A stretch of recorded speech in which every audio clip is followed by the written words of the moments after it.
Board of Trustee regular board meeting, December 13th, 2022 to order. Stand for the pledge. I pledge Allegiance to the flag of the United States of America and to the republic for which it stands, one nation, under God, indivisible, with liberty and justice for all. Roll call. Fitzpatrick. Here. Kuchma. Here. Sunshine. Here. Zeiss. Sir. Please. Present. Wolfgang. Here. Campbell.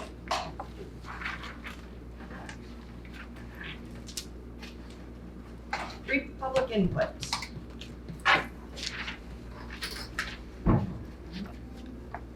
Approval of the agenda. With a couple changes to the agenda. The first one, under new business, item number 7, the request for consideration from the Blair Library Committee. I want to remove them as an actual official agenda item since we won't be deliberating or making any decisions tonight, and put them under announcements and correspondence and give them some time to address us and share their thoughts and their input with us tonight.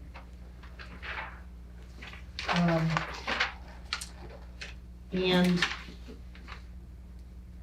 a new item number 7, we just received the fire protection contract between Blair Township and Mayfield Township.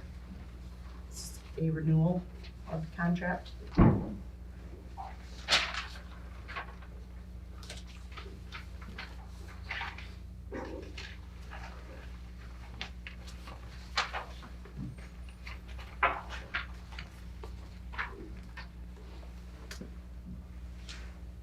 So the renewal of the contract will be item number 7. Does anybody else have anything? I would move to approve the agenda with changes. It's been moved and supported to approve the agenda with changes. All in favor? Aye. Opposed? Declaration of conflict of interest. None. Presentation and special reports. Ron is here tonight. Ron is not going to give the commissioner's report tonight. Brad will join us after the Garfield Township meeting, but Ron wanted to speak a little bit. Good evening. I just wanted to thank the board and thank the residents of Blair Township for supporting me for 8 years of being on the board of commissioners. And I really appreciated the time to go spend that. So I'll be enjoying retirement without being on the board. So, Thank you for being our representative. yeah, well, and for your service. And it was fun. It was a pleasure. So I'm gonna leave and Merry Christmas, everyone. Merry Christmas, Rob.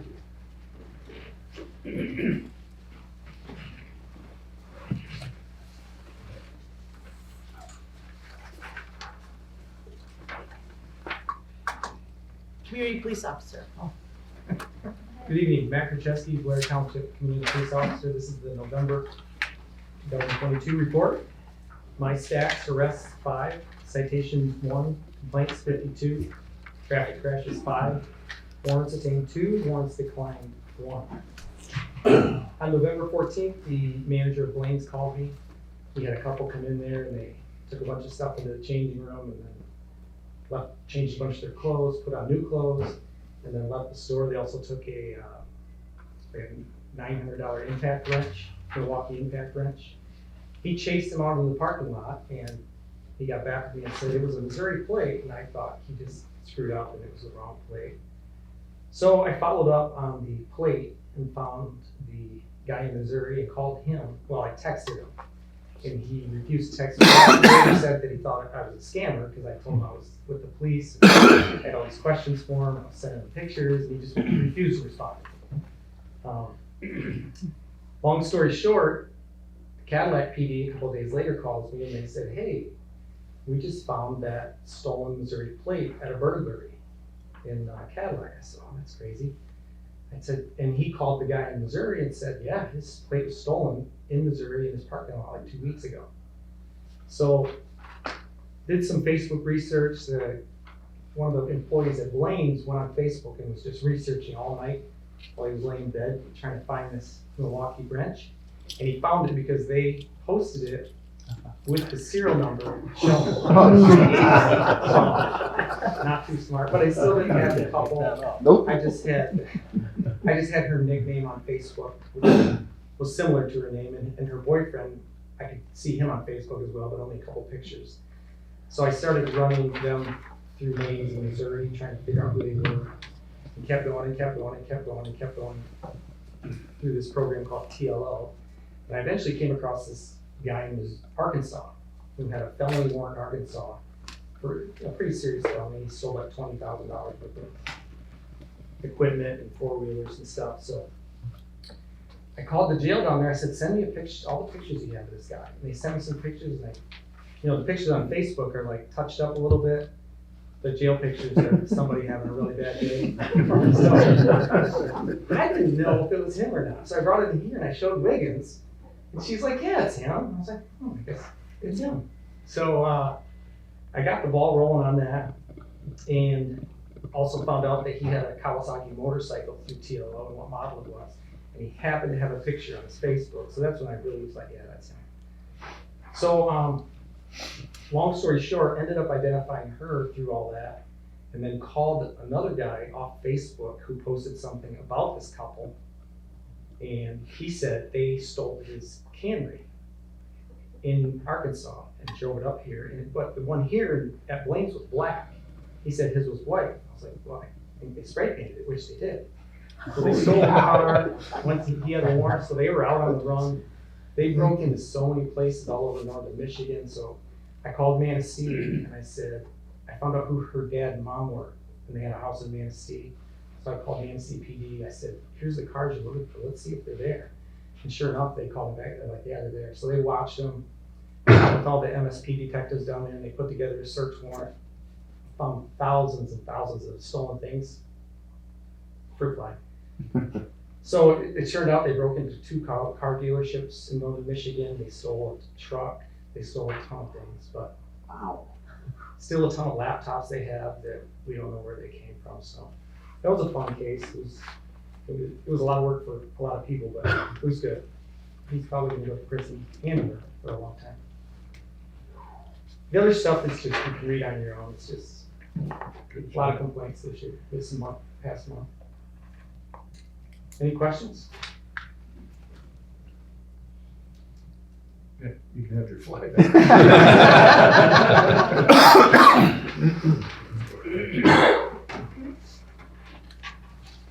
Winters County Road.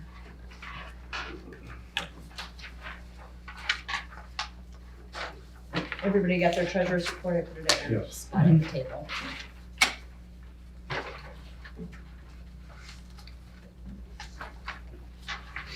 Announcements and correspondence. Water loss committee update. We have a meeting next week, so we have nothing new to report at this time. And Raymond. Steve. My reports are not even close to as cool as yours. If I found a big material fraud, maybe they would be, but that's not the case. You can always change careers. Well, thank you, one and all. My name is Steve Peacock. I'm an audit partner at Raymond. I'm going to start off, first of all, by apologizing a month late. And we're scrambling to get stuff done before the end of the year, so I'm glad we can get you before December 31, because we will file this with the state timing by December 31st, once the board approves the financial statement. So it'll be timely filed, nothing wrong with that, but I'm usually here 30 to 60 days earlier, so we hope to do better next year. Sorry. Was that me? No, I just want the board members to know, I did email this to you today, the audit, the final draft of the audit. Because I just got it today, so if you didn't check your email, today. Okay. So I was gonna talk for 2.5 hours and go through page by page, but since you guys don't have pages, we'll go in the brief presentation, right? How about that? But when you do open them up and look at it, this is the first document you'll see. This is a 75-page report for the township, which includes all the good stuff you've seen in the past. So I'm gonna talk as if I was sitting in your chair, what's important to me if I were a board member. And the first thing you wanna know and understand is the independent auditor's report. And first of all, everything here is issued in draft format, so the board needs to approve. Once they approve, then we'll go to print production, file it to state, and do all that stuff. So if the board could approve tonight, that would be very helpful. So the audit report this year is a clean or unmodified opinion, which is the highest level of assurance we can put on financial statements. That's the gold standard. And I'll read to you the opinion. In our opinion, the accompanying financial statements referred to above, which is the Blair Township June 30th financial statement, present fairly in all material respects the respective financial position of the governmental activities, the business type activities, each major fund, and the aggregate remaining fund information of the township as of June 30th, 2022, and the respective changes in financial position and where applicable cash flows thereof, and the budgetary comparison for the general fund and each major special revenue fund for the year that ended in accordance with accounting principles generally accepted in the U.S. A long-winded answer of, is this a clean audit? Yes, you have a clean audit. So, not to be outdone by the lawyers, but our audit reports are now 4.5 pages long. So you'll see a 4-page document. A lot of that is information you've seen in the past. There's a little more descriptive information about what an audit is, and that's on the 2nd page of the audit report. For example, it talks about exercising professional judgment under professional standards, identifying risks of material misstatement, obtaining an understanding of internal controls, accounting policies, etc. So there's a little bit more lengthy verbiage in the audit report that may look a little different than in the past. And if anybody has any questions when you read the document, by all means, feel free to call me. So I'm going to go to the statement of net position on page 17. I know you guys don't have copies in front of you, but this is the balance sheet of the township with all your assets, all your liabilities, all on one page. So you'll see under 2 columns, governmental activities and business type activities. Governments typically operate with your normal general fund, some other special revenue funds. Those are governmental type activities. Water, sewer, and any fund that looks, acts, and smells like a business goes under business type activity. But for this purposes, we smash them all together. So total assets, $26.2 million, consisting primarily of cash and capital assets that are subject to depreciation. That's $24.5 million right there. Under liabilities, $5.8 million in total liabilities. Primarily that is your long-term debt. $4.5 million of that is long-term debt. And the remainder, your net position, is $20,059,000, which is a very healthy balance sheet. So you can be proud of here at Blair Township with a healthy balance sheet at the end of June 2022. So that's one more gold star: opinion, balance sheet. Now let's go into the income statement. That's going to be on pages 18 and 19. And if you go, let's just go to page 19 for those who are having the report. Go to the very top. And the column under governmental activities, we'll talk the net expense.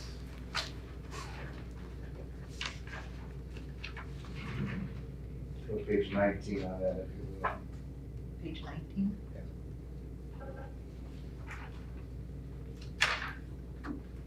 I'm gonna print one more out real quick. Okay. Yeah, give it to your own. Thank you, sir.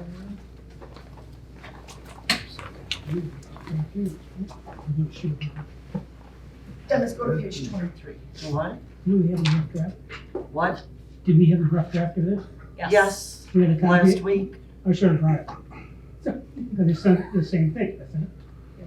Well, there may have been some slight changes between the rough draft and the final draft. Okay. I'm on page 19 and go, you said 23. Yeah, that's, you have the right. Is your page 23? Page 23. On the on? Oh, 19, okay. Oh, I'm sorry, you're going off the top, all right. Thank you, now I see, I'm thinking, oh my God, I'm missing 4 pages. All right, so you'll see at the top here, the governmental activities and the business type again. Governmental had a burn on cash, but that's by design, and I'll tell you why in a minute. Business type, 765,000, overall net burn on earnings of $1.1 million. You might say, why did we have a burn on earnings? Because this number is before the application of any tax assessment. So if you look under governmental accounting, or governmental activities, the first line in there is there's your property taxes, $1,577,000. Then you had some grants and contributions, unrestricted investment earnings, then you applied all those general revenues. So if you go third line from the bottom, governmental activities actually had a net income, if you would, of 748. Business type activities, 794, for an overall total increase of $1,542,000. So here's your third gold star. You've got an income statement that is producing positive results and building reserves for the township. Okay? Questions on that? All right, page 24 of the draft, on the upper right-hand corner. I'll talk about this page real briefly. This is the general fund. So you're probably used to seeing accounting records on a fund-by-fund basis as a board. General fund, $5.9 million of total assets. You'll notice 2 things here. Number 1, there's no fixed assets on here. Number 2, there's no long-term debt. So that's the difference between governmental accounting presents 2 balance sheets. You've got a full accrual accounting balance sheet, which we've talked about, it's a $20 million number. And then this old fund basis accounting, which is what page 24 is. I think eventually this page 24 will get sent away, but for right now, we have to present it over 2 bases.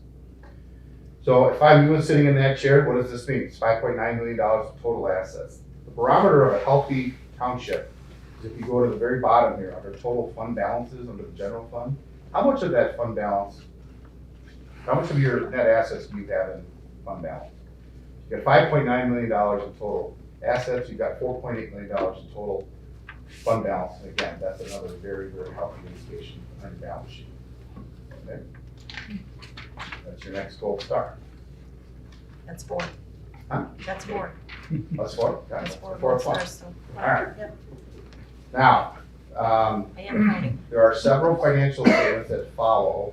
There are budgetary comparisons, there's reconciliations between the balance sheets and income statements.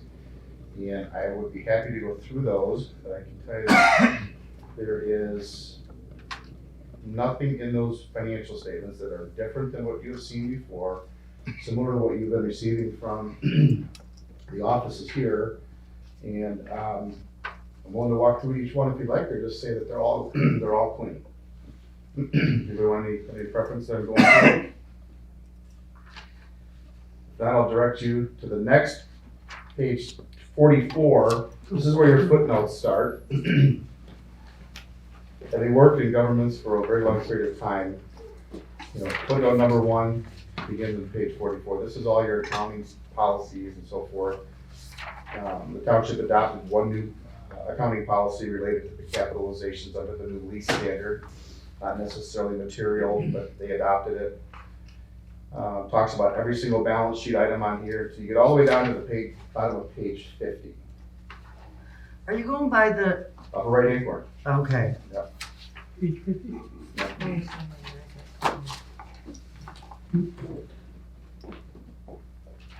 50. On the upper right hand corner. Upper corner. the page Page number number. is on the upper right So hand you're corner. on 54, go back some. We have to, oh, got it. What I'm going on. You can pull that clip off. Stick it again. There we go. You got it? Yeah, page 50 and 46, yes. Yep, so at the very bottom, footnote number 2 is the budgetary information. This is a footnote that the state pays particular attention to. All right, and here's the reasons why. In this, you disclose your budgetary policy and what the township board does to manage that. At the very bottom of that, the auditor is required to report if there were any expenditures in excess of what the board approved. So you'll see on the bottom here, we have 4 items that were in excess of what was approved by the board: assessor, treasurer, capital outlay, and health and welfare. How does this happen? This happens under a myriad of different ways. So the big one on the bottom are $38,000. If I was you in the chair, well, what is that? Let's talk about that. those professional services that were being performed for the township related to the bond issuance, okay? We are required to record services performed by the date the service is performed, not the date you write the check. So June 30 comes and goes, we start looking at invoices after June 30th, we say, okay, there's an invoice, what was the date that the services will relate to? This is in June, we gotta book it back. That's the accounting standards, okay? It's not a big deal to have 4 of these. So I don't expect any information or any problem to come out from the state with respect to these. These are all easily explained if you ever were to receive a letter from the state.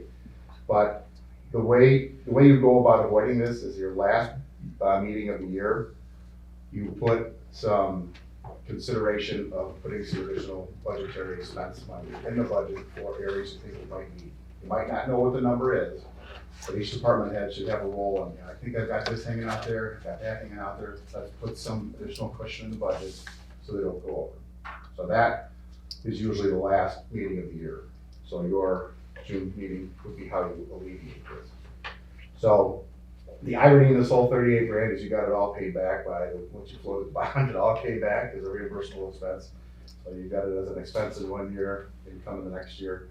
So it's gonna be a net wash by June 30th, 2023. I talked with the folks here this afternoon or this evening, and I think we've got a plan now to monitor that going forward. So footnote number 2 is the one the state pays pretty close attention to. And then we go through on the next page, page 53. These are your receivables. So governmental and business type activity, you see a table there that talks about what these receivables are.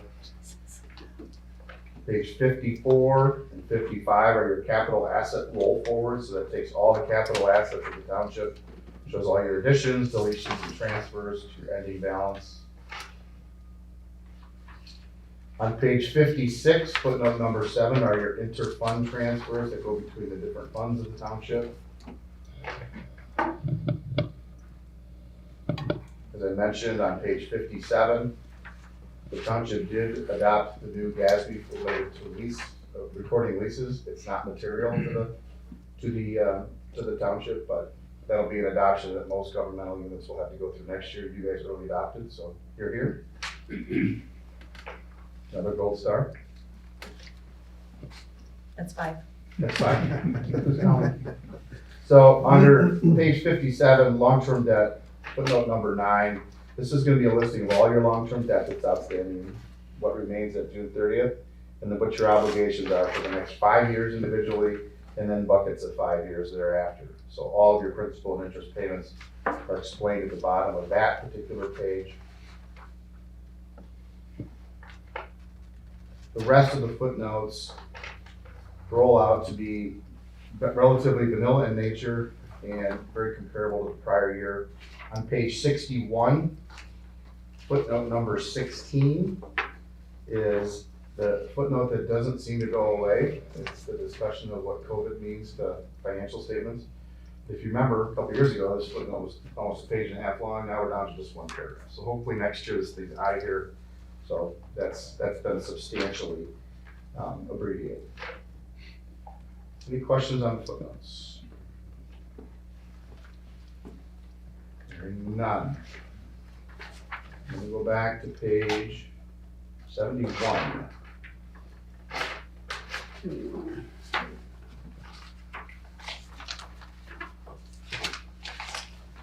Because you're a governmental unit, you have what's called a yellow book audit, which is a little bit more enhanced on the internal control procedures. So we are required to do some additional testing on the internal controls. This is the report for that. So if you go all the way to the next page, 72. We've got 3 findings that are the same as the 3 we had last year. So none of those should become a surprise to anybody in the room. And number 1 and number 2 will probably never go away, only because of the structure of the township government, segregation of duties, and the preparation of financial statements. So number 3, though, could potentially change. I just say that with a smile because we've had multiple conversations about it. And if that's your method to account for the utility billing, that's fine. But know that it's not what we consider to be best practices.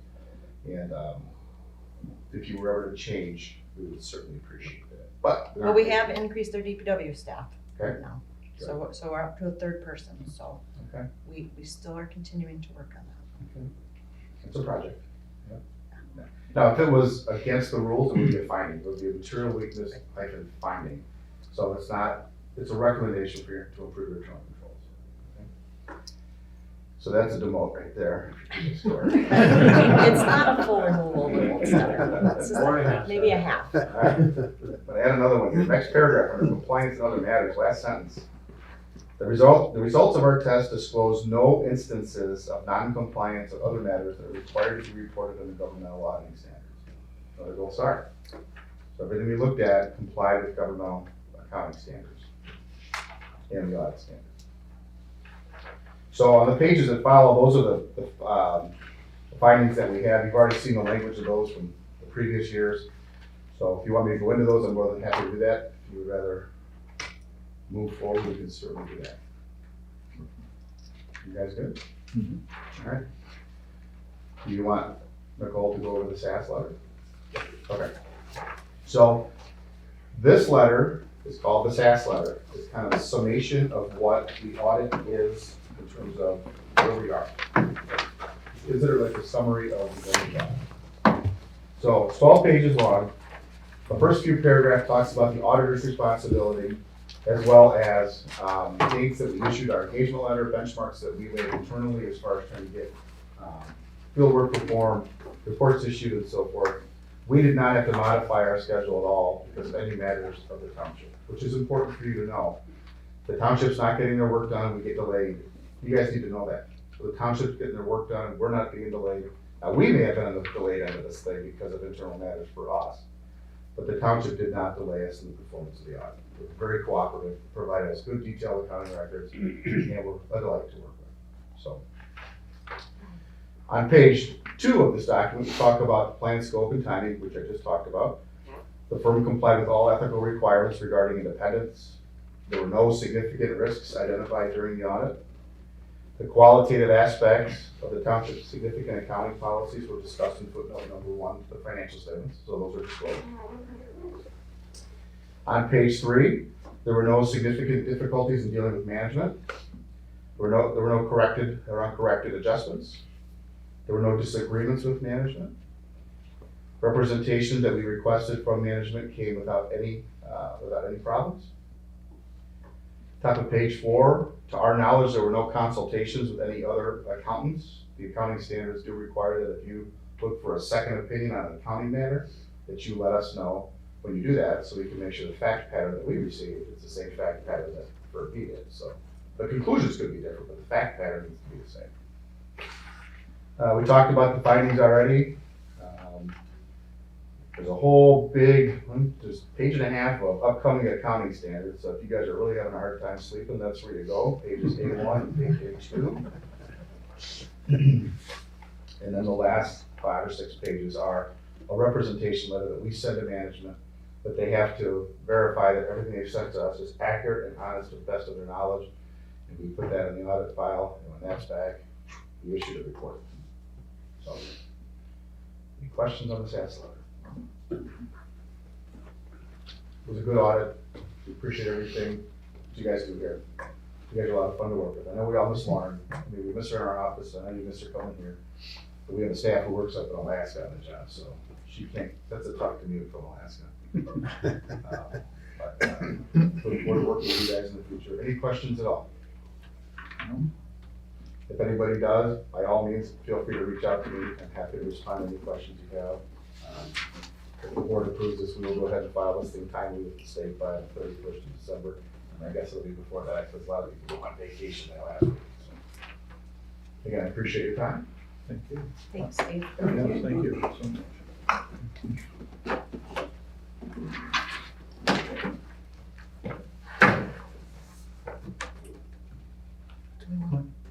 Yeah, we need a motion to approve it. Yeah, just doesn't. Because you didn't look at your email today. There's nothing I can do about it. No, I know, we just got it today, so. It's fine. You guys are I'm good? I comfortable am too. with Yeah. it. Yeah. And when it comes right down to it, Nicole, Tracy, and I are the ones that have to sign off on it, so if anybody's going to jail, it'll be us.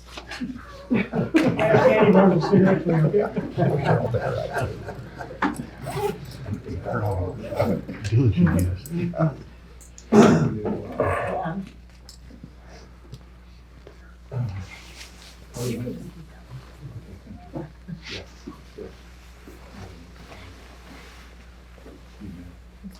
Yeah. I would make a motion to approve the audit for Blair Township financial statements, year ended June 30th, 2022. Been moved and supported to approve Blair Township audit report for the year ending June 30th, 2022. Any further discussion? Roll call? Fitzpatrick, Yes. Flanschein, Yes. Wolfgang, Yes. Kutra, Yes. please. Yes. Thanks, Steve.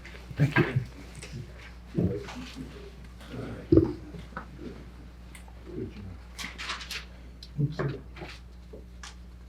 Brad, do you want to Sure. give us, slide in the county commissioner report? I actually have a short one, so you guys are real happy, especially these guys, so. Anyway, Brad Jewett, Grand Traverse County Board of Commissioners, still currently District 3, but that'll be District 4 after the first of the year, so. Real short report tonight, but January 3rd at 5:30 PM is our commissioners swearing in ceremony down at the Gov Center. If anybody's interested in attending, that is a Tuesday evening.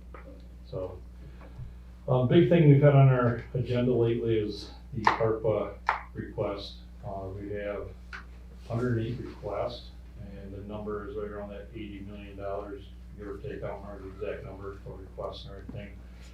We do have a study session scheduled for tomorrow for public input. That starts at 8 AM. So public input on the ARPA dollars and everything. So I would assume probably a lot of the applicants will be there to tell us why we should give them their money and give them the money they requested and everything. So it is going to be a tough one just because, like I said, there's 80 requests or 108 requests with $80 million, and we got $18 million to work with. So I've said this all along, some will be happy and some won't be happy, but, I'm thinking through discussion and input, we'll have some good recommendations and everything, so. But other than that, that's all I really have tonight and everything, so. Anybody have any questions or comments for me? Wow. It's awesome, so. Okay, well, like always, if anybody needs to follow me. I will say, I watch your board meetings regularly, and I think you commissioners did a really great job with putting together the RPAC group and the application process, that committee's review of it, the scoring of it. I think you guys have done your due diligence with trying to figure out the best way to utilize the funds. Thank you. Yeah. And, the credit really goes to administration because they were the ones that put the RPAC, the committee's called the RPAC for those that don't know.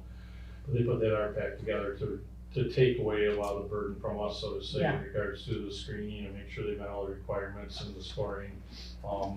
There are a number of members on the RPAC that are part of organizations that request the money, but those people recuse themselves from even participating in the review of their applications. So I feel it was held to a very high standard for looking at everything.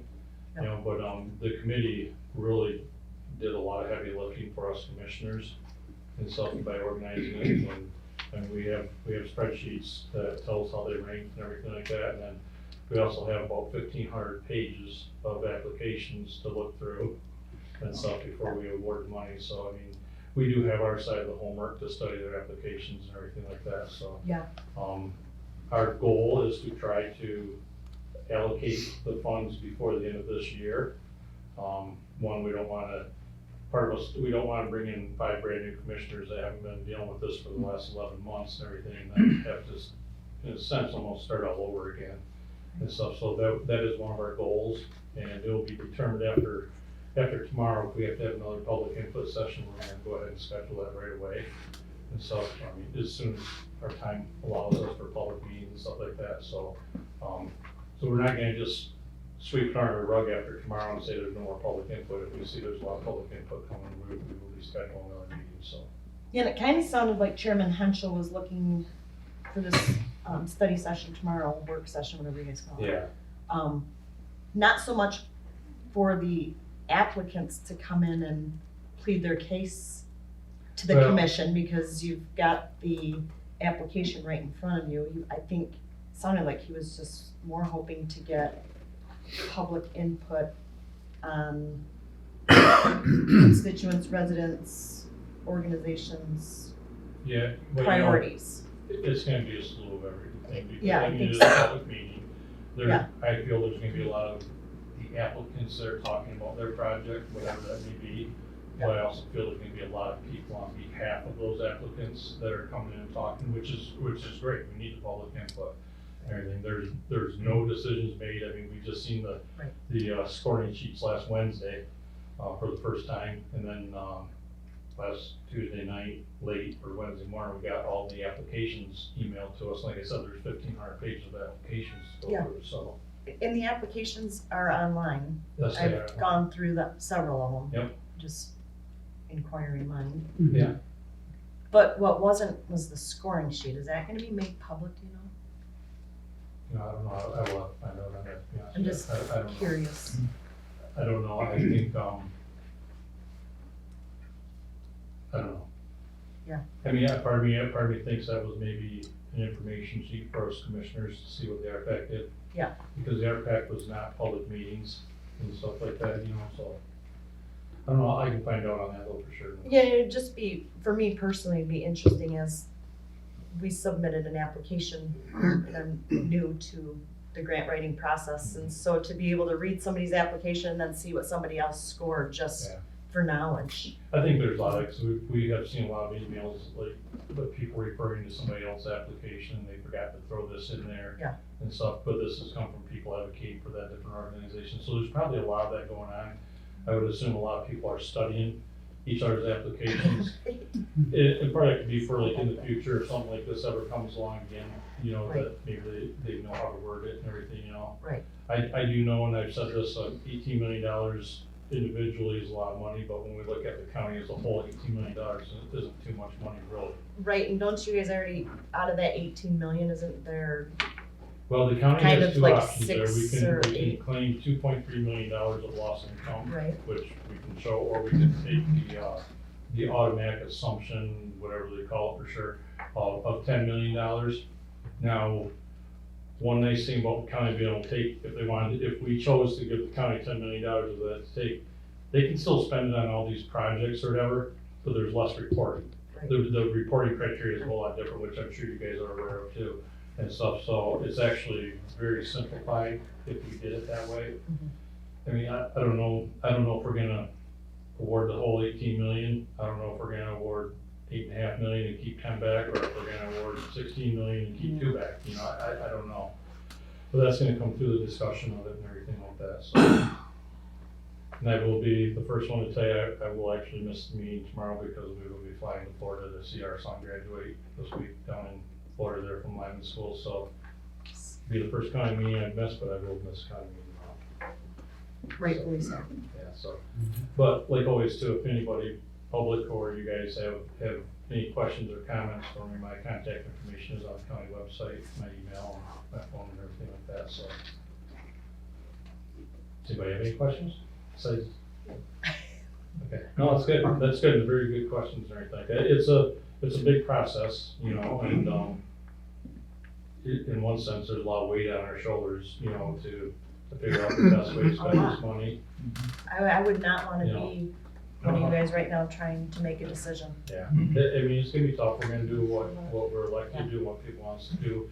We don't wanna have just these applications, I probably have received, I would have to count them up, 50, 60 emails today from people talking about the ARPA funds and stuff like that, which that's fine, that's what we're there for and everything like that. You know, but, so we have a lot of input, now we just gotta make the best decisions that we think would probably benefit our community the most. Yeah, I truly, truly mean it when I say I think the commissioners have done a good job.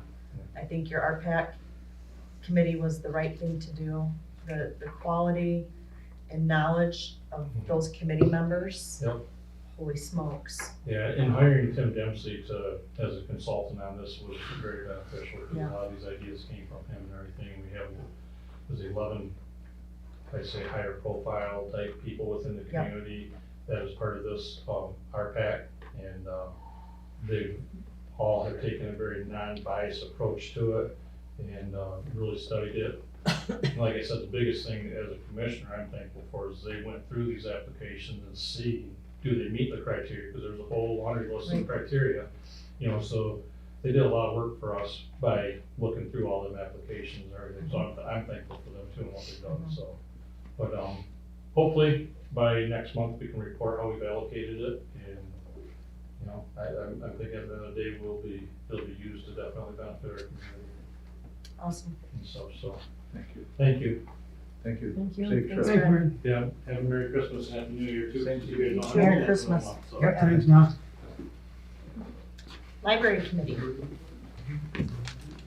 Good evening. Patrick Beagler, the chairman of the library committee. In the process of the building of the new fire hall, we would just ask that you take into consideration throughout this, I know this is in the very early stages of planning, we're nowhere near any concrete, resolution stage, but the idea of allocating space for a library resource room to be utilized, not only for library, but to have a small space for community meetings, committee meetings, anything in that regard together. Physical space-wise, we're just kind of roughly guessing, like the conference room and the clerk's room together, just a rough idea of what we're thinking as far as combining that multi-purpose area. We're not asking at any point for any funding or money from the township. We do still have just over 17,000 in CDs from the money we've raised thus far. That's locked into place for utilizing for this. So, we get to that stage, we need, tables, computers, bookshelves, we have money available to support that, so. And we would very much like to be a part of this ongoing discussion and plan. I know it's a lot of work and this is not the high priority by any means at this point, but as we're going forward, we just like you to consider to keep that in mind so that we can make something like that happen. So that's all I have. Any questions? Yeah, I got a question. Yeah. Would you have the people manning it, especially somebody comes in, want to use the computer or whatever? Or are you gonna have volunteers there manning? Or just walk in and walk out? We haven't gotten to that point Okay, of figuring it out, but if we need somebody, we could make like a I believe you volunteer, would. a volunteer arrangement to have someone monitor for a period of time. Yeah, during open hours here, yeah. Right, and I think ideally, we're thinking like a locked room that you would have a key to if you needed for any other community events, and then we could schedule days and times where that would be available, is what we're thinking on that. Very good. Right? All right, thank you very much, appreciate it. Thanks, Thank Pat. you. Consent calendar. The purpose of the consent calendar is to expedite business by grouping non-controversial items together to be dealt with in one board motion without discussion. Any member of the board may ask that any item of the consent calendar be removed and placed elsewhere on the agenda for full discussion. Such requests will automatically be respected. Before we approve this, I don't know if does anybody have anything they want to pull? I just want to say, you'll see I've got the construction manager's board of trustee report. Mhm. Chris had told us at last meeting that he would do a monthly report for us. So I figured this was a good place to stick that. Mhm. And then if anybody had any specific questions for Chris said that even though we're running them under Chris or a representative from RCI can be here at each board meeting, so. if anybody has any construction, I guess my point is if anybody has any construction questions tonight, This would be the time to ask. yeah. Because this is the first time it's been I in the got my consent answer calendar. tonight. You got it already? Alright, okay. So this is where I'll put the monthly report, will be in the consent calendar, just try to remember that in case. Could we just have a quick update on the construction part of it and where they're at, Yeah, if you wouldn't mind? for in the everybody? written report. Let me do it now. Sure. Kyle Richter with RCI. So if any of you haven't been out to the job site recently, it's taking shape now. The basement's in and it's been damp proof this week. Elmer's finished digging all the foundations for the upper level and they're digging for the privies, for the restroom area. Shepherd's is going to continue with the concrete throughout the rest of the month. Hopefully the weather holds. We know there's some storms coming, but I think we're at a point where we're gonna push through that. And as soon as we have the footings and foundations done, Bay Masonry is lined up to start masonry work right away.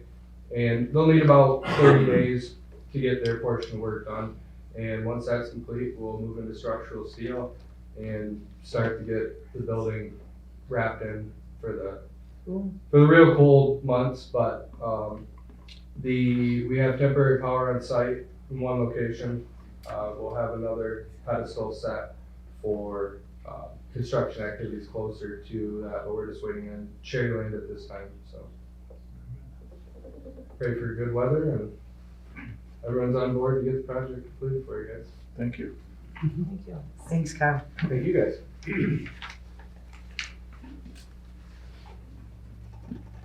So you wanna make a motion?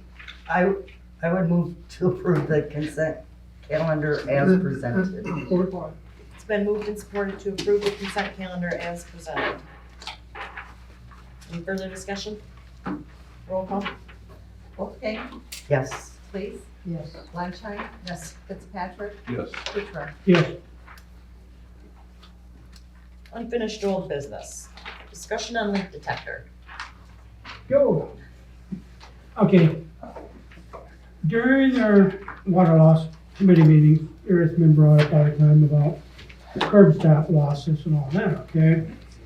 And of course, I'm not a water person, okay? I'm not. So I wanted to research this, see what we could come up with, and find out where some of this leakage is, because as I remember many years ago, there was a lot of issues with the water system being put in. And then I've talked to Carl a couple times, Behringer over here, and there was a lot of that. Now, as I talked to Patrick, because I was trying to research this, but I can find detection losses of my Cat 5, Cat 6, all that stuff that my type of business, but when it comes to water, I couldn't. So I talked to Patrick, and Patrick came up with some great ideas, which is good because he also talked to Water Rule, go on USA Blue Book, which is, the United States Aqua. There is 2 water loss detention detectors, okay? One is an L2495, and the other is 24892. The one is something like $3,000. The other one is $5,995, which is $6,000. Now, as he was talking to Michigan Rural Water says the best ones, of course, you're always going to have the best ones on it, can be $50,000 to $60,000. But they can pinpoint the exact location. The other one for $6,000 can pinpoint from like maybe here to Dennis, okay? But the other one can pinpoint it from here to here. That's it. It'll tell you exact location. I know I can get a meter like on my Cat 5 and say, okay, there's a break right here, exactly what foot. So I can understand that. No, but Michigan Rural Water did say the one that's $6,000, they said that's a pretty good one. That can work. Now, the other thing that got brought up, Patrick, which I didn't know, Michigan Rural Water will check for water detection leaks in the 3 subs of Ramblewood, Brentwood, and Manorwood free. I said, what? I said, yeah, they would do it free. If they find an issue, then they will charge accordingly. He said, but they said it wouldn't be that much.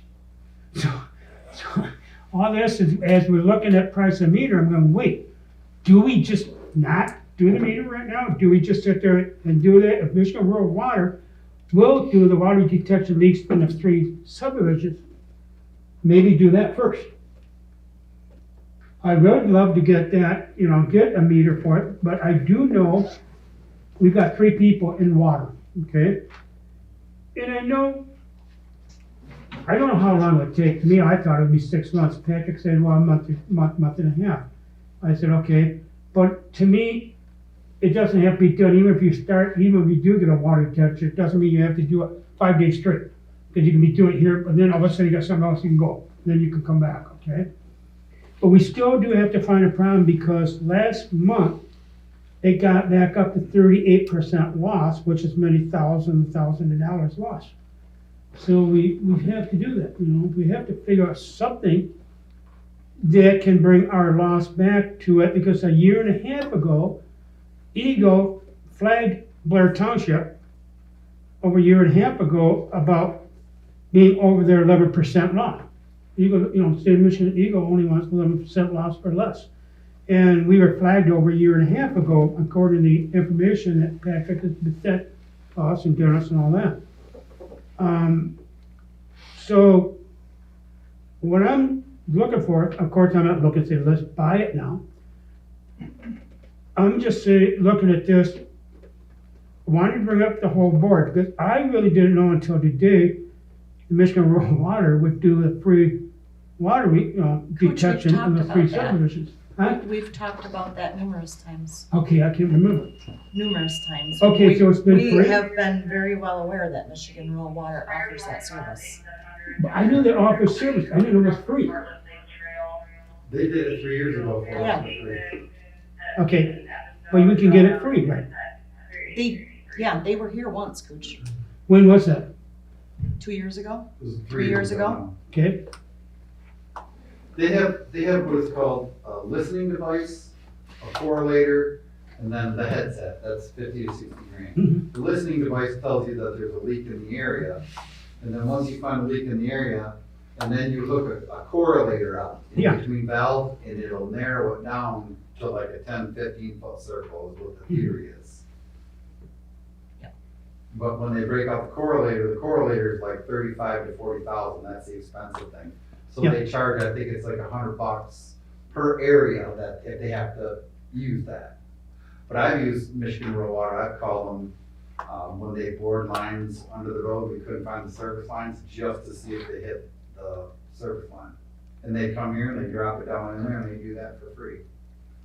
yeah, because I still think some of the Well, problems, it's part of the service we receive from them. yeah, but there's, For members.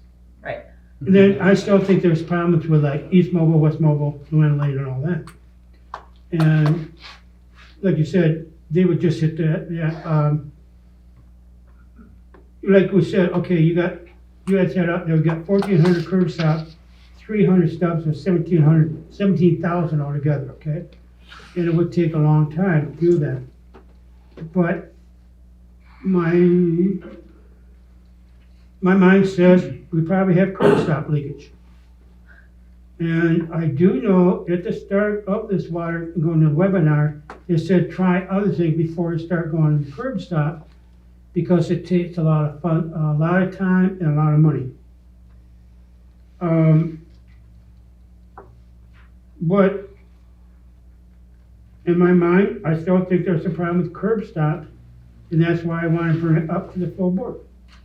And I got Carl Behringer, he has his prior knowledge, a lot of great prior knowledge. And you brought up, didn't you, about certain flares? There were some problems with flares? Yeah, the initial water system one. Did they find those with a leak detector, which they service? Oh, go around and look for my valves. Yeah, see if it leaks at a curb stop, it's gonna surface, like. Well, So yeah, then- no, if it's in sand, yeah. Yeah. I went up and, over here, there was some leaks, but as a higher clay content, Mhm. they didn't surface. It was all through leak detection. Well, let's just keep this meeting going. This is not a new conversation. We've been talking about this for years. Yeah. We were very well aware of Michigan Rural Water.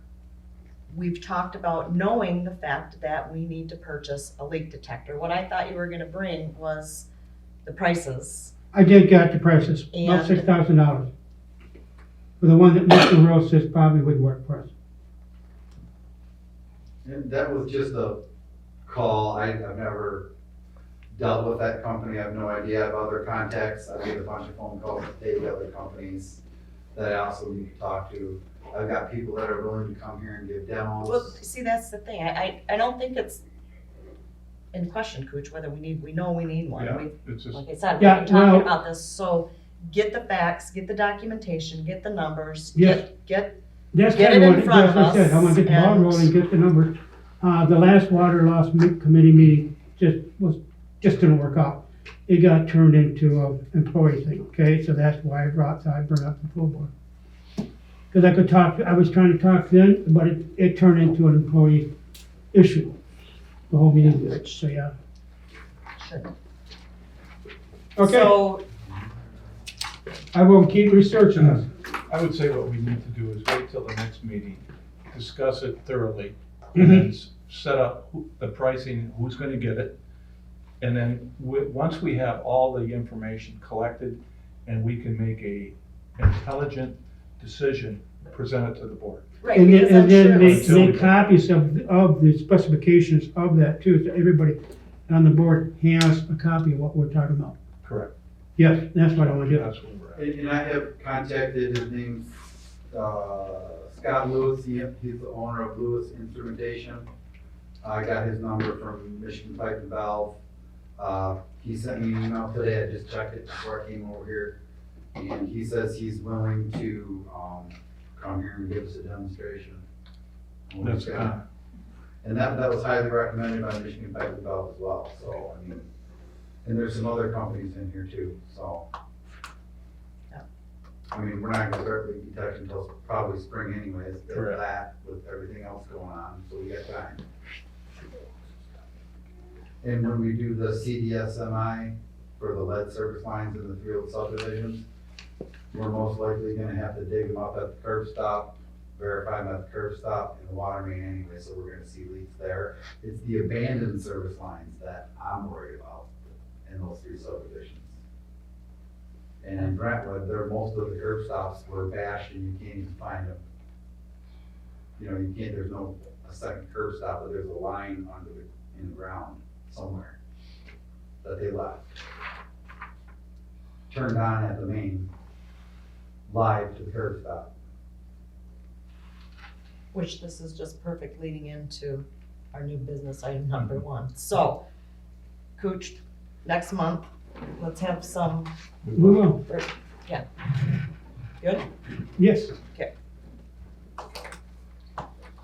New business. Silversmith presentation. This is Tim. Hello, I'm Tim Bresan. I'm with Silversmith. Silversmith, a little bit about us. We're based out of Gaylord. We've been in business for a little over 20 years. We started off in the oil and gas industry doing software and hardware products in oil and gas. And we thought, well, you know what? If it works in oil and gas, it should be able to work in water as well. So that's kind of how we started. The product that I'll be showing you tonight is called AST. I met with Patrick and Nicole, that was just last week, and went over it, listened to some of the needs that you had, and we gave a demonstration. And I did bring my laptop. I can show you on the TV. If you want, I could move this TV back. Oh, I'm gonna move. Okay, you're gonna move, I'm gonna okay. move. So what our product does is it's a combination of using some hardware and software. The hardware is a GPS marking device, and this works with with any tablet. And our software works with any device connected to the internet. It can be a phone, it can be a tablet, it can be a desktop, it can be a laptop.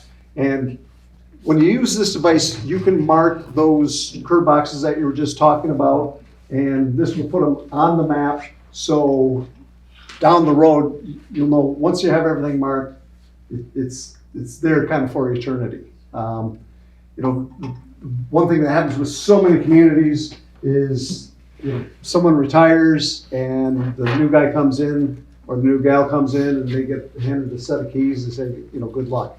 And then you have to kind of scramble and try and find all your curb boxes and your main valves, and you know, there's manholes that have been covered over by pavement and what have you. So if you have everything GPS, at least it's there we'll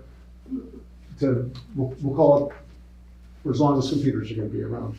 So when we designed our software, we went out and started talking to the water professionals like Patrick. We were talking with city managers like Nicole, and just saying, what can we do? How does this become a good product? And the number one thing, as people said, is it has to be easy. Because the one thing, when water departments are out there, a lot of times it's cold, it's wet, it's not under the best conditions, so you need a product that can record information, your maintenance, or if you're recording where the actual asset is, when you're tired, wet, and cold. So without further ado, I'll kind of just show you how it works. This is a demo model. We call this Anytown, USA. In reality, it's a little town called Colton, South Dakota. But we've put a bunch of different assets on here, and I'll just kind of show you how they'll do it out in the field. You know, how they can record an asset and how they can record their maintenance.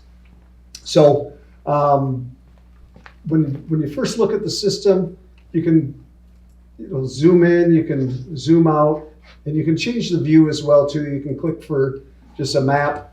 You can do it for satellite, and then you can do a satellite with the street names, and that'll also have other landmarks on there as well too.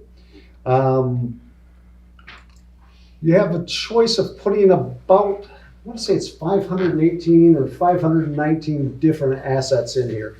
You don't have to use them all. You could, if you wanted to, say, you know what, we just want to put curb boxes or hydrants. There's, you know, with the cost of the software, you can use them all, or you can just use whatever you want.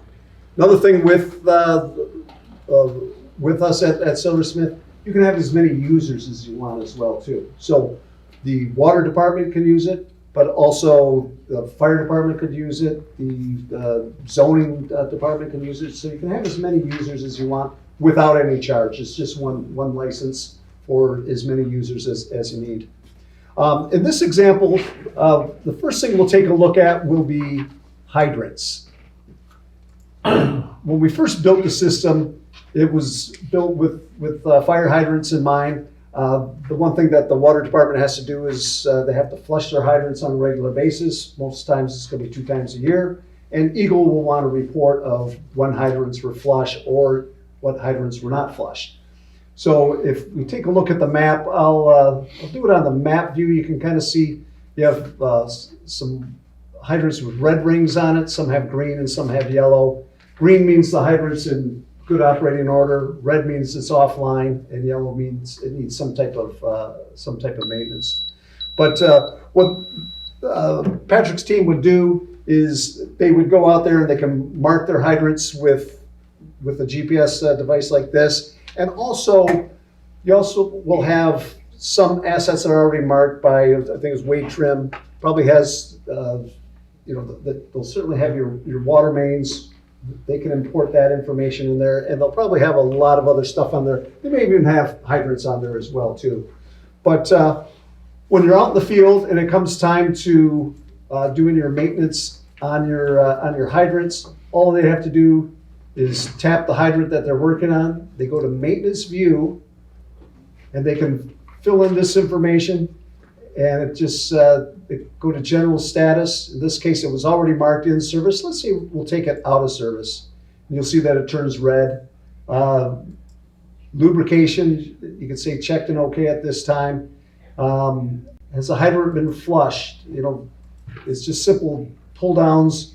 Yes, how many minutes? Let's say this one is flushed for 20 minutes.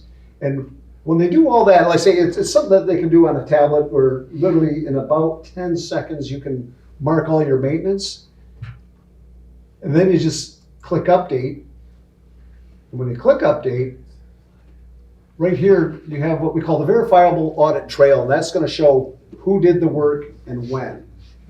And you also have a log of any work that was done on that particular asset for as long as you've had the system. You can also include as many pictures as you want.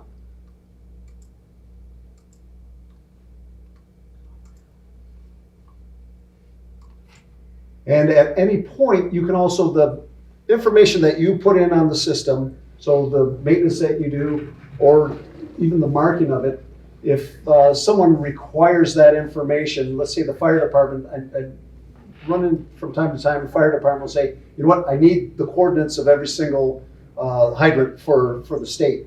We can export that data for you, no problem, at no charge.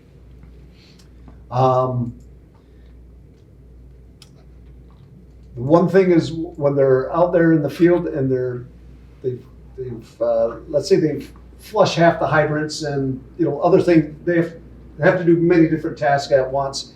When the hydrants are marked, they can go up here if you want to just figure out, okay, which ones have been flushed and which ones still need flushing.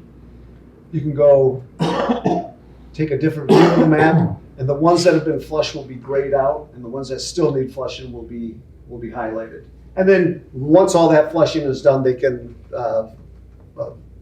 reset it, and everything will be back to highlighted again.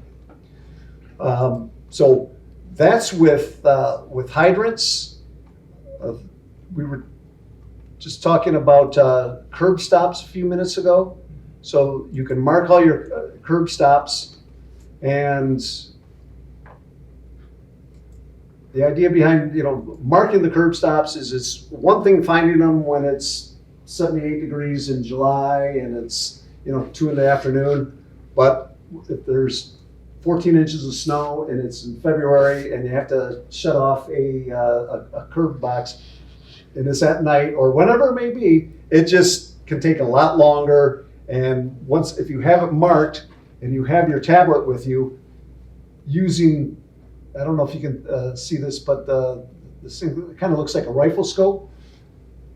If you have your GPS hooked up to it, it's going to put a green dot, and you can walk right over top of the curb box icon, and you're going to be within a pizza where that curb box is. So it really eliminates that long task of trying to find assets in difficult times. And a lot of times, the customer's like, you guys don't know where the shutoff is? Yeah. I had an example today, that curb stop issue. Yeah. Out at Perry's Loop, I had a contractor call me. They concreted over the curb stop, the driveway. Okay, they concreted, right? Yeah. I hook up to the tracer, and I don't know where it is. I know the water line's here. Hopefully it didn't jump to another utility, but would have been a perfect example. When we did the curb stop inspection, when they ran the service line, we could have marked the curb stop, took pictures of the trench, made any notes possible. So today I could have went out there and pulled it over the concrete, and boop, there it is. This is and right there. They were digging under today. I mean, they're gonna probably have to rip out a section of that driveway now to find it. Oh. But that right there today would have been, and I was out there for about an hour and a half today trying to find it. Oh, no kidding, an hour and a half. So, yeah, so it can help in situations like that, and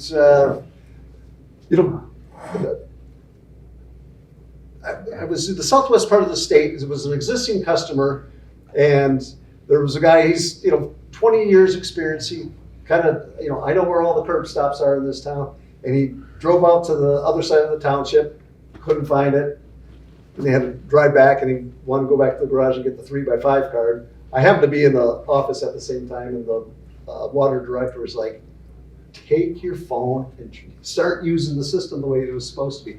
So it would have saved you a half hour.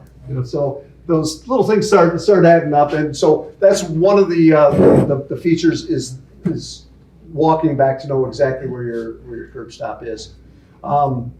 If we take a look at the curb stop right here, you can determine if is it open. You can also say, is it closed? Is it a seasonal one? So for your snowbirds or the summer folks, you can determine whether it's a seasonal shut off or not. You can also, when you have to do your lead inspections, you can say, okay, what's the material from main to stop?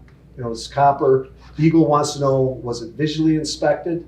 And same thing with from interior to the basement. Is it 4 different places you have to inspect for lead, or is it 3? 4-point inspection. Yeah. So you can record all those. When the ground's open, you can take as many pictures as you want as well too. Now, this particular example is just showing where a curb stop is in relation to the house, because most departments will have 3x5 cards, and they'll say, curb box is 18 feet southwest of the oak tree. Well, the oak tree was cut down in 1989. So what we tell people is that there's no extra charge for putting pictures. Take 3 different views of the curb box, put an orange cone where it is, and that way okay, it looks like it's a couple feet on the other side of the sidewalk and right there. And then when you're in the house, you can take a picture of the meter. Okay, that looks like it's copper. So a lot of different applications, just really to make the day-to-day activity out in the field go just a little bit easier. And at any given point, you can run reports. Eagle certainly wants to know reports for, again, we'll go back to hydrants flushed. One click, and then you'll find out which hydrants were flushed, which ones are due soon, which ones haven't been flushed. You can, that's one report. You can do, if you're marking all your lead assets, you can have your assets with lead report. That's certainly We don't have any. Oh, well, a lot don't, but Eagle still wants to know, You still gotta prove it. yeah, it's odd, proving a negative, but at least you Those 3 could. subdivisions we can't prove with paperwork. Cannot prove. No. Oh, okay. So, so there's reports that will also come in handy for Eagle. And as far as, other assets that you can mark, you can do your main valves. We can do the sewer You can system, do we can do the lift stations, we can do lift the stations. cemetery, we can do the park, we can do, Everything. yes. Yeah, and if it's not on here, give us a call, and in most cases, we can add it.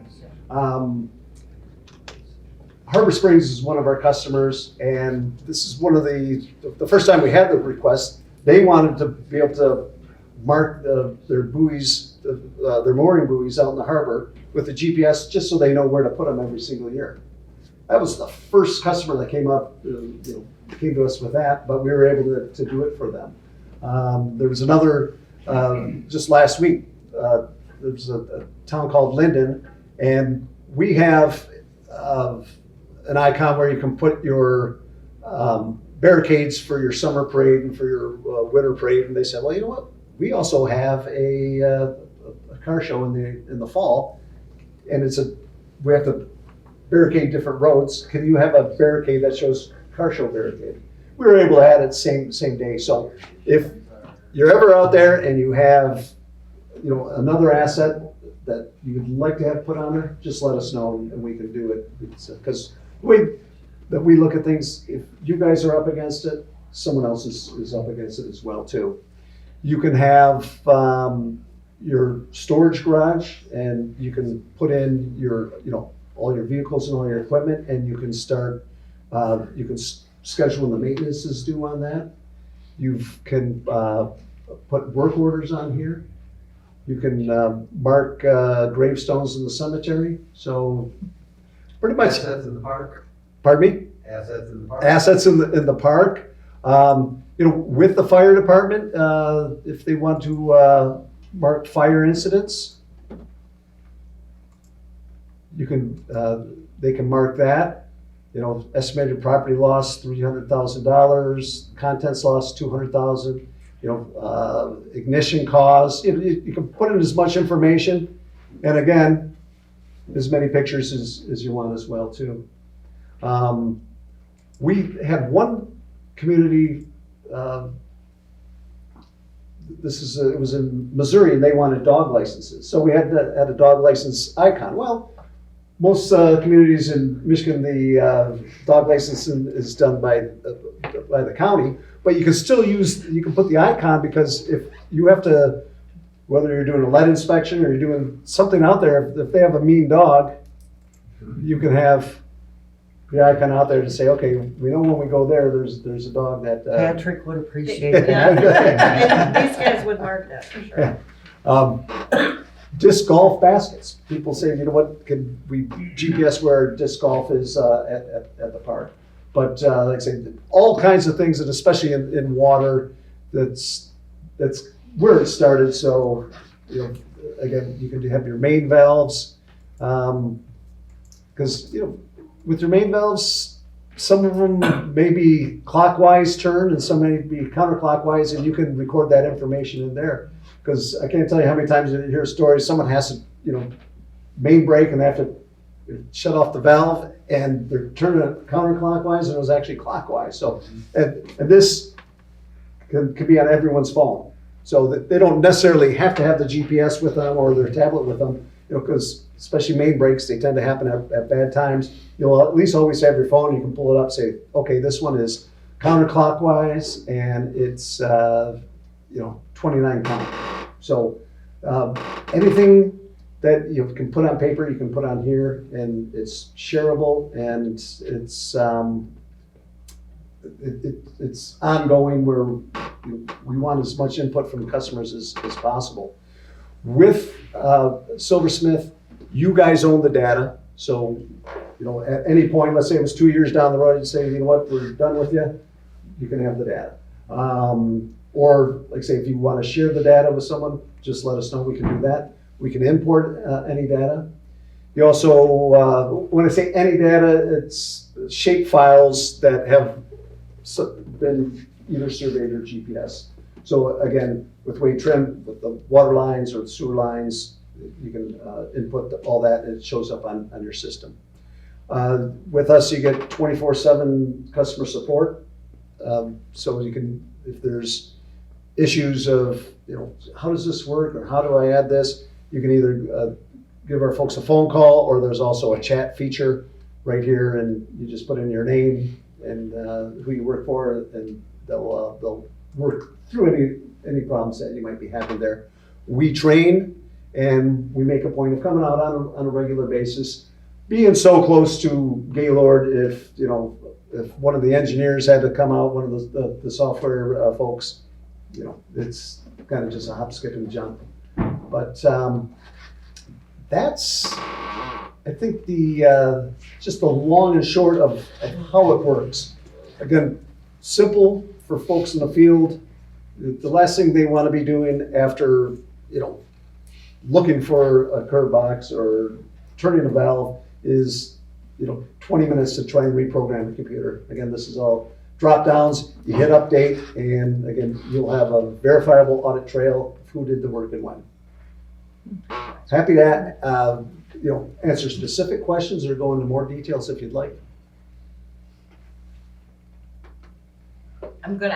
Just so the board knows, after we met with Tim last week and sat through this, and then we watched the YouTube video of the actual Silversmith program, Patrick and Ryan and Jordan and I all talked, and said, for the small amount of money that this program costs, and versus the benefit of it just at time alone when they're in the field. But this program is only good if they utilize it. Exactly. Well, all three of them were very excited, very excited. So I don't think that will be an issue. I think Yeah. if we choose to purchase this and go this route, I think the second these guys have their tablets, they're gonna be downloading, uploading out and inputting as much as they can because of the benefit of this program for them. And just so the board knows, we have no formal way of recording maintenance or Right. tracking preventive maintenance, or you can schedule maintenance, oil changes on pumps, send you notifications. And Eagle doesn't like that. Right. I make spreadsheets for certain things, which works, but like, you know, a lot of stuff is handwritten, hydrant flushing, it's just handwritten on pieces of paper where you flushed it, you know, we made a little chart, and this holds the data forever. So with this, you And can. anytime Eagle wants it, you hit a You can button and print send it. reports for every asset, and like Tim said, right now, there's 500 and some assets in the program. And if we think of something else, we call their engineer team and say, hey, we have this, can you add that? And statistically, they do. And with the new water plant coming and the upgrades of the sewer lift station, from day one, we can get pictures Right, of that's the what- development of the water plant, everything going on. At this day, this is what I noticed was wrong, did it get fixed? No. It's just, I think it's awesome. I'm ready to advance forward with Tim to talk about the price again. Okay. So, the price, the total costs would be, upfront would be $7,450. That includes our initial setup cost of $3,000 and our annual hosting fee of $1,750. $2,700 goes to the GPS marking device. And you get what we call the RAM mount with it as well too. So that brings the total, like say, to $7,450. And after that, you would have an annual recurring fee of $1,750. With that, again, we're hosting all your data, and it's your data, so we do nothing with it. We are not able to do anything other than host it. And you also get the 24/7 customer support. I think it's fantastic. It's amazing what Now- you do. Now, the one thing is, and we discussed this last week, you guys would be supplying your own tablets. I Yes, assume. because you gave us a price and one of the operators right away contacted our local AT&T or Verizon, I think it was Verizon, and we can get our own tablets for less. Yeah, by all means, and again, as many tablets as you want to hook up to it, no problem. So, yeah, so our cost, again, $7,450, and then on anniversary date, it would be $1,750. So it's just that initial investment, which again, I think the benefits far outweigh Absolutely. this initial upfront cost, and $1,750 a year annual. Right, and since we have our own DPW now, we need to be Yeah. brought up to Yeah. date Yeah. with Yeah. the latest Yeah, and the tools that are needed for out there. yeah, and like I said, the other operators were involved with this meeting and they were as excited as Patrick, so. This is exciting. I don't know, Patrick gets pretty darn excited sometimes. Yeah. About what? Right, Mark.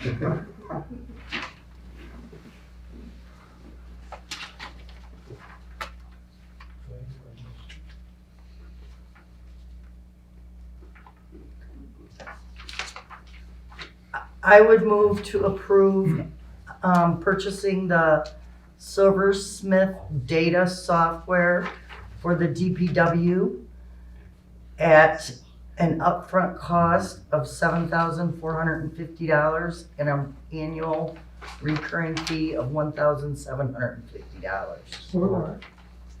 It's been moved and supported to approve the Silversmith data software program for the DPW department for an upfront cost of $7,450 and an annual recurring fee of $1,750. Any further discussion? Roll call? Please, Yes. Kuchar, Yes. Wolfgang, Yes. Fitzpatrick, Yes. Flanstein. Yes. Thank you. Thank you. Thank you. Thanks, Tim. Yeah.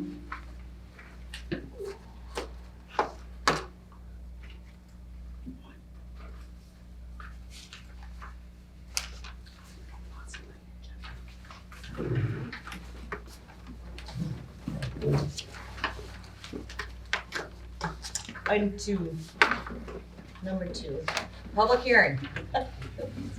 We still have a public hearing. Bye, Brad, thanks. See you later, Brad. Safe trip. That was a very wise decision you made, by the way. Thank you. Hey, watch out for sharks, man. Yeah. I ordered in hot pot. I will.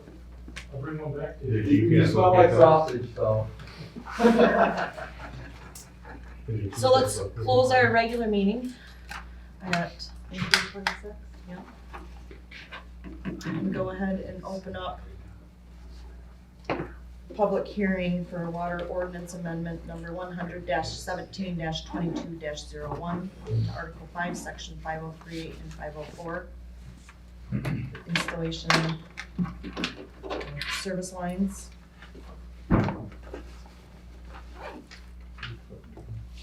And Section 504 is specifications.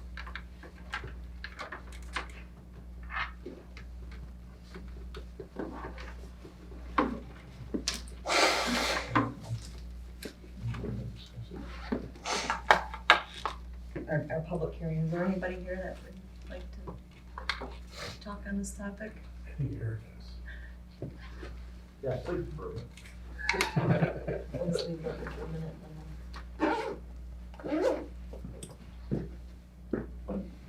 This is the ordinance in the, water lines to the. You're gonna do all plastic?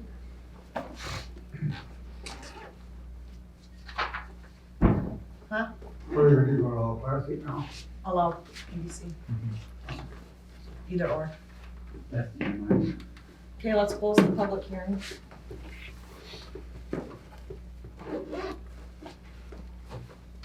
Discussion?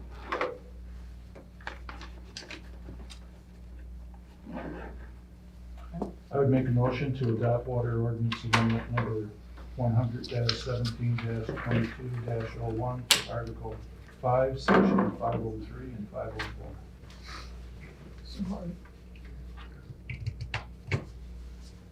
It's been moved and supported to approve water ordinance amendment 100-17-22-01 to Article 5, Section 503 and 504. Any further discussion? Roll call?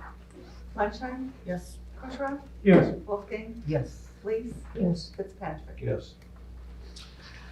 And this is a technical specification, so this didn't have to be run under the public hearing. Okay. According to Lisa and our engineer. Our engineer did write this. We talked about this last month. So this, just looking for a second. But we do need. We need to approve it. Because it's a spec change. I would move to approve the technical specifications 2015, section 9.02 G1. Support. It's been moved and supported to approve the Blair Township technical specification 2015, section 9.02 G1 as presented. Any further discussion? Roll call? Wolfgang, Yes. Kuchera, Yes. Lees, Yes. Lunchtime, Yes. Fitzpatrick. Yes.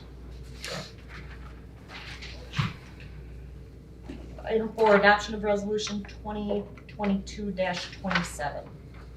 It's to adopt the poverty exemption policy and guidelines. This is basically something Wendy has us do every year because the state revises the guidelines. Yep, and that's where she gets from the Department of Treasury the federal poverty guidelines used in the determination of the poverty exemptions for 2023.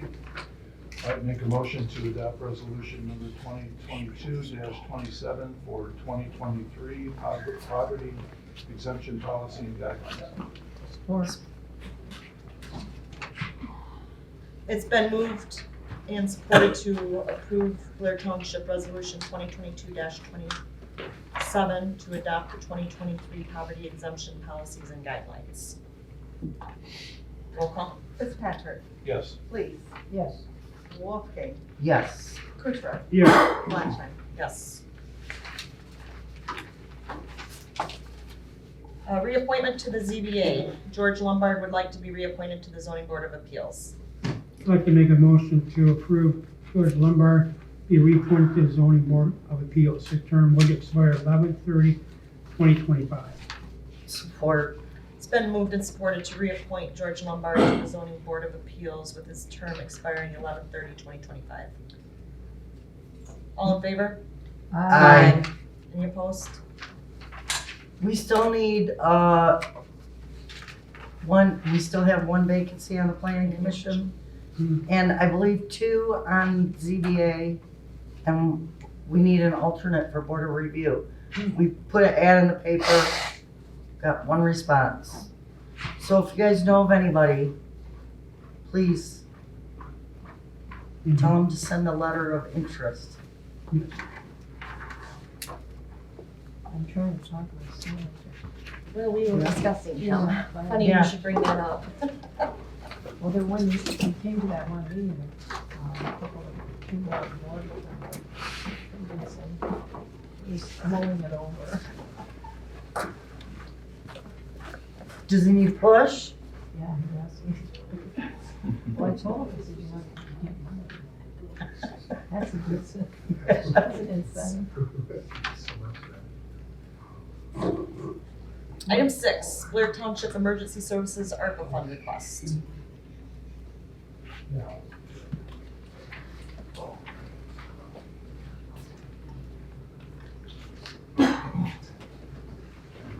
So, take this up, try to keep it brief. There's a lot to it, there's a lot of consideration. I think a lot of boards are taking their time and evaluating all the expenses and investment possibilities and not rushing into anything. I sat back and evaluated it a long time also because I'm very aware of the infrastructure, the water system, the sewer, and all the investments that need to go into that. So trying to be conservative with keeping that in mind. Because essentially down the road, that helps the emergency services also. I'm well aware of that. We're asking for $100,000 towards the purchase of an ambulance coming. I talked to the salesman, that's slated to be completed in March. This March? Yes. And 50,000 towards the purchase of new education equipment. You talk to the crews, we need about $80,000 worth of education equipment, but knowing the priorities and infrastructure, trying to scale that back and be reasonable. And also, to be honest with you, I think our budget funds and fund balances can afford that. But I also know coming down the road next budget year, we're going to be budgeting for heating, electric, garbage, snow removal, for $14,000. So that's gotten a little bit of not knowing for sure the expenditures for that. So that's the main reason coming to the board asking for these ARPA funds. I know, as I said in the letter, the county and the grant process for the ARPA funds is focusing on infrastructure. So I keep thinking our township involves a lot of rural agricultural people that the infrastructure does not affect them. I mean, it's very limited to their access, so it'd be nice to see the ARPA funds being spent on somebody that serves the whole community. Who I get that, I wanna say something in response to that, is number one, the county has 5 top priorities, not just infrastructure. They have specifically spelled out, and this board has not specifically designated or spelled out our top priorities. I think we talked a couple months ago about having a couple more public meetings to see if we could get residents to come in and give their input. I know we've got one resident who requested we purchase a lake lot on Silver Lake for the community, with the ARPA dollars. And I agree, I So- think when this ARPA funding came out, there was a lot of confusion and discussion of what it can be spent on, and basically, correct me if I'm wrong, but it can be spent on anything legal expenditure of the township.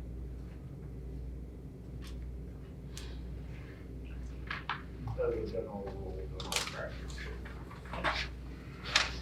So, I'm here, I guess I'm not really looking for a decision tonight, but I wanted to get it requested.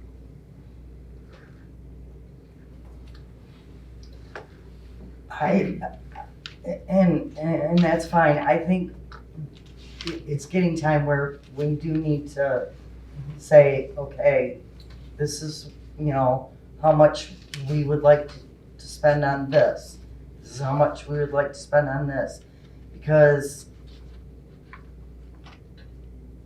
I don't know if we just, we need a plan. Right, that's why Yeah. a couple months ago, we talked about maybe having another public input, so Okay. we allowed our residents to come in and, like they did last time. Yeah. And some had some ideas. Like I said, we just got it, it was an email, but we consider purchasing a lake lot for the township. Have we spent any of that money? Yes. Sign up. The sign, and we're not done, we're still, Meters. still got the base, the meters, Water meters. the, Spring that goes around. no, the other thing that HydroCorp did, the cross connection Oh, inspection. Yes. Yeah, So we have a total of what was our expenditures so far? in one- probably, I would say,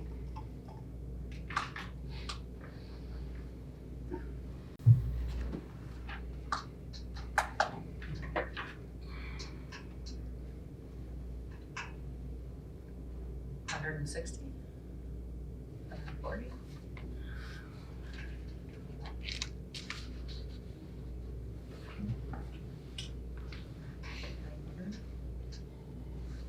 about 112,000 we spent, What, 112?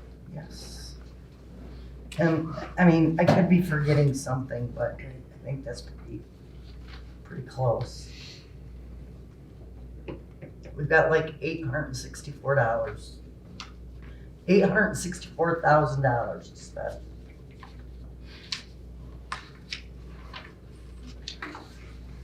I personally think that this is a very reasonable Oh. request and totally appropriate. We actually heard that from some of our residents at that first public meeting that we had in regards to, I don't remember who said it. We need this stuff. But, yeah, I mean, do we wanna have another, I would like to hear from more or at least give them the opportunity. We had one meeting, we had, 5 people show up? It's that. But 5 was better than none. I would like to have another public meeting to give them the opportunity, so, for me anyways, I can say, hey, we had a couple meetings, we were taking input, Mhm. Right, yeah, that's a good idea. and, So they can't say, well, Yeah. you guys just went ahead and decided on your own. right. And well, like I said, I think this is a completely reasonable request, certainly not willing to make a decision on it tonight, but definitely add it to the list of items for discussion. Right. Some of the input that we got from a couple of the residents who were here. And then, maybe have another public meeting in January. Yeah, I think so. And then as a board, just start discussing. We have to have it allocated by 2024. Yeah. Yeah. Hey, Eric? Oh. My saying, and I've also put on Facebook, the township is only as good as your EMS and fire department. That's my saying. Thank you. We do our best to take care of our township and our residents. They do a good job of taking care of the residents Yeah. and neighboring. So, do we want to schedule a meeting for January? Sure.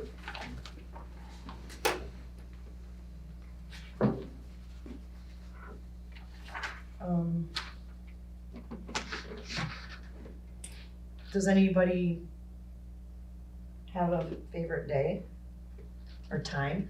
Doesn't even have to be at 6 o'clock, No. No, although if residents want Well, to yeah, come, they work, residents. so maybe we could do 5 o'clock. We've had an uptick since we moved the meeting to 5. Really? We did one about 5. Huh? Mainly complain that meetings too early. Who did? When they're coming to the meeting at 5, it's difficult for them, but we've never seen it in another meeting. Residents come at 5 to tell us it's too early for them. But they never were at your 6 o'clock meeting? Correct. It's too late. Does anybody have a particular day that they? well, no, I'm looking at January, it's just all this on there right now is board So, meeting. Our 6 next o'clock board to- meeting is January 11th. Is what? Oh yeah, holy smokes, I'm looking at 2022. Oh my Yeah, gosh. I was gonna say, I see, I have the 10th here, and the 12th is the MTA Elks luncheon, luncheon. Well, not that it matters, but I'm gonna be gone from the 14th on. So pick a day. Somebody pick a day. Thursday, My calendar is 2022, so I can. Thursday the 12th? Or do we do it like the beginning? Got the holiday there, Yeah. that first week. Yeah. Holiday there. Yeah. Before the 4th? I don't think you're getting many people coming Uh-uh. after Christmas, New Year's. After, so mid-January? Yeah. Not the same week as our board meeting. Week after that. I would say. That's the same week as my PC meeting, I can't, no, You guys, somebody give me a day. Thursday, Thursday what? The 19th. 19th, See, which one? Thursday the Thursday. 19th. Thursday, January Time? 19th. 5:30? 5:30. 5:30. Yeah, right in between, perfect. And we'll have to see what we called it last time. I can't remember the technical. We can put it on the board. Fine. Yeah. Okay. Okay. Thank you for your consideration. Thank you. Oh, you're standing, I'm like, what's done with you? Number 7, renewal of fire protection contract. Why is he still standing there? This is our annual, not annual, this is our contract with Mayfield Township, provide emergency services coverage. It is only for a 1-year contract this year because this is the last year that they're collecting on the village because they did not get it on the ballot in time. So that's why we're doing a 1-year, 40%. Is that the same as last year? Correct. Exact same thing, the date change and that's it. Okay. I would move to approve the fire protection contract with Mayfield Township. expiring December of 2023, 24. January 1, 24. January 1 of 2024. It's been moved and supported to approve the fire protection contract with Mayfield Township expiring January 1st of 2024. Roll call.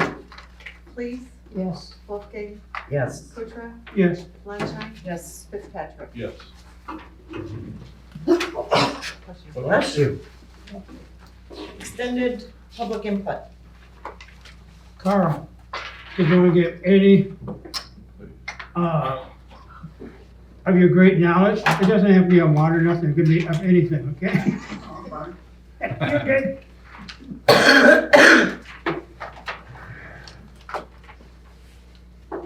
Thanks for coming to a board meeting, Carl. Yeah, thanks. Yeah.